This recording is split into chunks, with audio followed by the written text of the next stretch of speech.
Les crises n'annoncent pas la fin de l'humanité. Elles annoncent ce qui, en elles, ne peut plus continuer. Sommes-nous à la fin d'un cycle de civilisation ? Un podcast du pouvoir de la résilience.com. Vous êtes ici pour une raison. Peut-être sans le savoir clairement, peut-être sans pouvoir encore le formuler. Vous avez tout pour aller bien. Les repères sont là. La vie tient debout et pourtant, quelque chose en vous fatigue en silence. Je ne vous parle pas de ce que vous montrez ni de ce que vous savez expliquer. Je ne m'adresse pas à votre rôle, à votre fonction, à votre histoire officielle. Je m'adresse à cet endroit plus secret en vous, celui qui ressent avant de comprendre. Car vous le sentez, n'est-ce pas, ce léger décalage, cette impression étrange que ce qui vous portait autrefois ne vous porte plus vraiment. Alors, pourquoi ce vide persiste-t-il même quand tout semble à sa place ? Pourquoi cette lassitude sans cause apparente, cette perte d'élan que rien en surface ne justifie ? Et si ce que vous vivez n'était pas un problème à corriger, mais un signal à écouter ? Peut-être avez-vous déjà essayé de vous raisonner, de relativiser, de vous dire que vous devriez être reconnaissant, que d'autres aimeraient être à votre place. Mais au fond, quelque chose résiste. Quelque chose ne veut plus faire semblant. Ce que vous traversez n'est pas isolé. Ce n'est pas vous contre le monde. C'est le monde qui bouge, et qui bouge aussi à l'intérieur de vous. Ce que vous ressentez, c'est pas un caprice, ni une faiblesse, ni une crise passagère. C'est le signe que l'ancien cadre ne suffit plus. Depuis quand continuez-vous à alimenter tout ce qui ne vous nourrit plus ? À investir votre énergie dans des rôles que vous savez déjà trop étroits ? Depuis quand portez-vous des choix par automatisme, des engagements par fidélité au passé, des vies qui fonctionnent, oui, mais ne vibrent plus ? Et si la vraie question n'était plus ce qui risque de s'effondrer, mais ce que vous n'osez pas encore laisser derrière vous ? Un travail que vous maîtrisez parfaitement mais qui ne vous met plus en mouvement depuis longtemps ? Une relation que vous maintenez par habitude, par loyauté ou par peur de l'espace qu'elle ouvrirait si vous la quittiez ? Rien de tout cela ne fait de vous quelqu'un d'ingrat. Cela fait de vous quelqu'un qui commence à entendre. En fin de compte, ce moment que vous traversez, ce n'est pas une fin, mais plutôt un seuil, un passage. Tout s'accélère, mais quelque chose en vous ralentit. Comme si votre corps, votre cœur, votre attention refusaient de suivre le rythme d'avant. Alors arrêtez-vous. Pas parce que tout va mal, mais parce que quelque chose appelle. Écoutez, sous le bruit, sous la fatigue, sous ce que vous portez depuis trop longtemps. Je pense qu'on peut dater ça depuis l'épisode du Covid, mais depuis quelques années, quelque chose a basculé. Cet événement mondial a figé le temps, forcé l'arrêt, brisé l'illusion que tout pouvait continuer indéfiniment comme avant. Et ce que je ressens dans mes accompagnements, c'est que rien n'est vraiment revenu à la normale. Peut-être que ce malaise diffus vient de là. Nous essayons de vivre comme avant, dans un monde qui, intérieurement, a déjà changé. Depuis quelques années, ce qui était caché remonte. Ce qui était toléré devient insupportable. Ce qui fonctionnait par inertie se fissure. Les familles se déchirent autour d'idées devenues des certitudes rigides. Des opinions se transforment en dogmes. Les dialogues se ferment. Les camps se durcissent. Les couples implosent sous une pression devenue irrespirable. Non pas parce qu'ils s'aiment moins, mais parce que ce qui était tu, évité, refoulé, ne peut plus l'être. Les colères s'embrasent. Elles sont nourries, amplifiées, légitimées.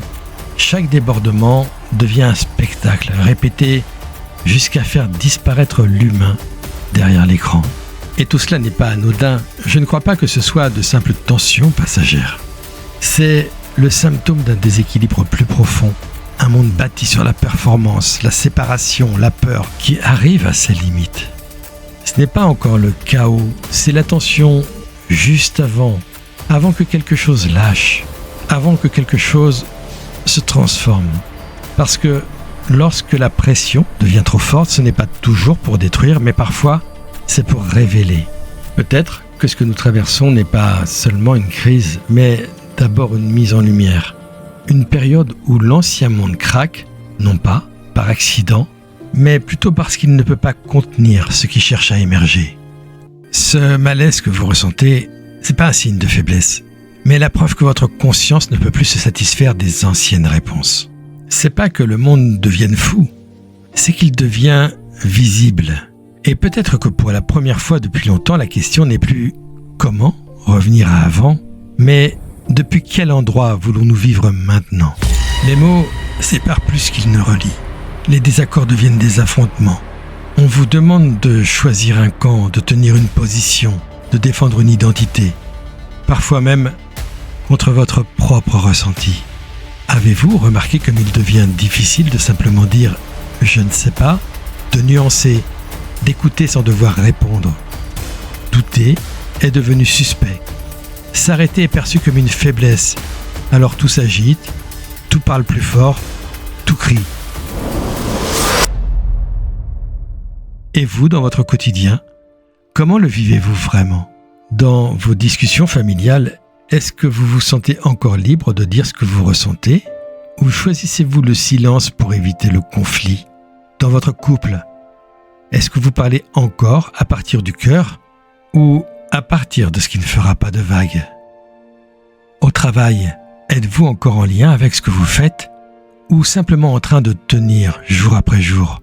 Pendant que dehors tout s'emballe, dedans une fatigue s'installe, lourde, tenace, une fatigue qui ne disparaît pas même quand objectivement tout va bien. Et là encore, ce que je remarque chez les personnes que j'accompagne, c'est que ce n'est pas seulement une fatigue du corps, ce n'est pas seulement une fatigue mentale, c'est une fatigue plus profonde, une fatigue de sens. Vous pouvez dormir sans vraiment vous reposer, vous distraire sans vous sentir nourri, ou remplir vos journées sans sentir qu'elles vous habitent. Je crois que nous y sommes, à cet endroit précis où les anciens repères ne tiennent plus, où les récits qui donnaient une direction perdent leur pouvoir. Tout ce qui tenait encore à force de volonté, de contrôle, de compromis intérieurs est en train de céder. Les traditions anciennes connaissaient ces moments. Elles les avaient même traversés encore et encore. Elles les appelaient fin de cycle, des moments de bascule. Elles utilisaient un mot fort, apocalypse. Non pas la fin du monde, mais la fin d'un monde. La fin d'une manière de vivre déconnectée du vivant. La fin d'une humanité enfermée dans ses rôles, ses peurs, ses illusions de maîtrise. L'apocalypse, ce n'est pas une catastrophe. C'est une révélation inévitable. Tout ce qui n'était plus aligné est en train de lâcher. Les masques que vous portiez pour être acceptés, les illusions que vous entreteniez pour tenir, les silences que vous gardiez pour survivre. Et derrière ce fracas, quelque chose de plus juste s'éveille déjà. Une autre manière d'habiter votre vie, moins défensive, moins automatique, plus vraie. Et voyez-vous, la question n'est peut-être plus comment réparer l'ancien monde, mais comment vous repositionner intérieurement dans ce monde qui se révèle. Posez-vous la question. Qu'est-ce que cette période met en lumière dans votre propre vie? Qu'est-ce qui, en vous, demande à être entendu plutôt qu'étouffé? Car ce qui s'effondre à l'extérieur résonne toujours avec quelque chose à l'intérieur. Et ce que vous ressentez depuis quelque temps n'est pas une crise à éviter, mais une invitation à revenir à un endroit plus vivant en vous. Dans cette révélation, une question essentielle se pose à chacun de nous. Pas qui a raison, pas qui a tort, mais une question plus intime, plus dérangeante aussi. Depuis quel endroit vivez-vous concrètement chaque jour? Depuis la peur qui anticipe, qui se protège, qui se raidit dès que quelque chose échappe au contrôle? Depuis la réaction automatique, celle qui répond avant d'écouter, qui attaque ou se ferme pour ne pas se sentir? Ou depuis un espace plus vaste en vous, plus silencieux, plus lucide, celui que vous reconnaissez parfois lorsque vous avez des moments de clarté. Ces moments où vous reconnaissez que quelque chose sonne faux dans la réalité qu'on vous a racontée. Non pas parce qu'elle est entièrement mensongère, mais parce qu'elle est incomplète, réduite, fragmentée. La réalité n'est pas seulement ce qui arrive, elle est aussi l'endroit depuis lequel vous la traversez. C'est pour cela que le monde qui vient ne se construira pas d'abord à l'extérieur. Il ne naîtra pas uniquement de nouvelles règles, de nouvelles structures ou de nouvelles promesses. Il prendra forme dans la qualité de conscience avec laquelle vous vivez ce moment. Dans votre manière d'écouter, de répondre, de ralentir, de ne pas vous laisser aspirer par la peur ambiante. Chaque fois que vous choisissez la présence plutôt que la réaction, vous participez déjà à ce monde qui émerge. Alors sommes-nous à la fin d'un cycle de civilisation ? Si cette question appelle une réponse simple, alors elle est mal posée. Parce qu'une fin de cycle n'est jamais un point final, c'est un moment de vérité. Ce que nous vivons aujourd'hui ne ressemble pas à une disparition brutale, mais à un épuisement, un essoufflement du sens, nous l'avons vu. Une perte de cohérence entre ce que nous faisons et ce que nous sommes devenus. Les signes sont là, dans le monde, dans les structures, dans les relations, et surtout dans l'expérience intérieure de tant de personnes. Mais une civilisation ne s'éteint pas le jour où tout s'effondre. Elle commence à se transformer le jour où elle ne peut plus continuer sans se mentir. Si nous sommes à la fin d'un cycle, alors ce n'est pas une condamnation, c'est une invitation. Une invitation à laisser mourir ce qui n'est plus habité, à questionner ce que nous tenions pour évident, à cesser de confondre progrès et accumulation, à redonner une place au sens, au lien, au sacré. Une fin de cycle ne demande pas des sauveurs, elle appelle des êtres humains capables de présence. Et peut-être que sans le savoir, c'est exactement ce qui est en train de naître. Ce podcast n'aura pas été inutile s'il vous a permis de réaliser qu'il n'est plus possible de séparer ce qui se passe dans le monde de ce qui se passe en vous. Parce que chaque fois que le monde se crispe, c'est aussi quelque chose en vous qui se tend. Chaque fois que la violence monte à l'extérieur, c'est souvent une fatigue, une colère ou une peur non écoutée qui cherche une issue à l'intérieur. Chaque fois que les repères collectifs s'effondrent, c'est peut-être parce que vos propres repères ne vous portent plus vraiment. Alors vous pouvez continuer à regarder le monde comme un spectacle lointain, comme une suite d'événements qui ne vous concernent pas directement. Mais au fond, vous savez que ce n'est pas vrai. Le monde que vous jugez, le monde qui vous inquiète, le monde qui vous met en colère ou vous épuise, résonne avec quelque chose de très intime, avec ce que vous retenez, avec ce que vous n'osez plus questionner, avec ce que vous continuez par habitude alors que cela ne vous ressemble plus. Tant que vous croirez que le problème est uniquement dehors, vous chercherez des responsables, des coupables, des explications.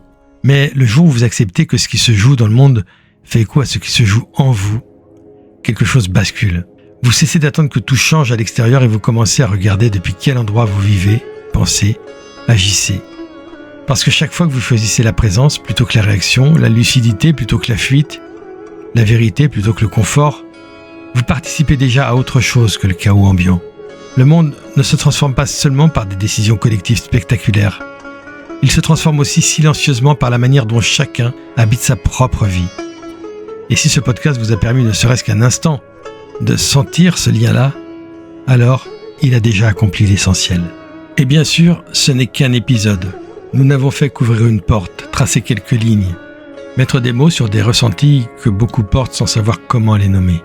Il y aura aussi d'autres rendez-vous parce que ce que nous avons abordé aujourd'hui ne peut pas être résumé en une seule écoute. Je compte bien ici approfondir des sujets essentiels qui n'ont été qu'effleurés. La nature de la réalité d'abord, ce que nous appelons le réel, ce qui est solide et ce qui ne l'est peut-être pas tant que ça. Ce que la science commence à révéler, ce que les sagesses anciennes pressentaient déjà. Nous parlerons aussi de la conscience, pas comme un concept abstrait, mais comme une expérience directe, vivante, celle qui est là avant vos pensées, avant vos peurs, avant vos rôles. Nous parlerons du sacré, non pas comme d'une religion à défendre, mais comme d'une qualité de présence à retrouver dans les gestes les plus simples de la vie. Nous explorerons aussi les illusions modernes, le progrès sans sens, la liberté confondue avec la fuite, l'individu coupé du vivant et cette fatigue étrange qui traverse tant de vies aujourd'hui. Ces épisodes ne sont pas là pour vous dire quoi penser, ils sont là pour vous aider à voir plus clair, à sentir plus juste, à habiter votre vie avec un peu plus de vérité peut-être. Si vous revenez, ce ne sera pas pour consommer un contenu de plus. Ce sera pour continuer un cheminement, un questionnement, une exploration intérieure. Et si vous écoutez ce podcast sur YouTube, n'hésitez pas à poser vos questions ou à partager vos ressentis. Et rappelez-vous, il n'y a pas de hasard, il n'y a que des rencontres.